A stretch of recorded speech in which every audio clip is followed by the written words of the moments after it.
Hey viewers, welcome back to our channel. Today, we're delving into a captivating term that is a country in Central Europe and a neighbor to Germany, Austria, Slovakia, and Poland. Well, how do we say its name correctly?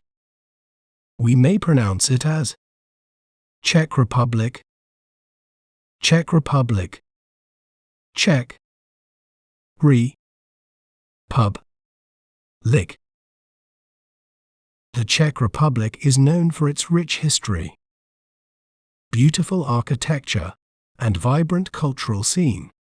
It's famous for its beer, with a long brewing tradition, and for being the birthplace of famous figures like Franz Kafka and Antonin Dvořák. Isn't it fascinating how breaking down a word can make it clearer? If you enjoyed learning about the Czech Republic, be sure to subscribe to our channel for more educational content. Thanks for watching. Remember, knowledge is power. See you next time.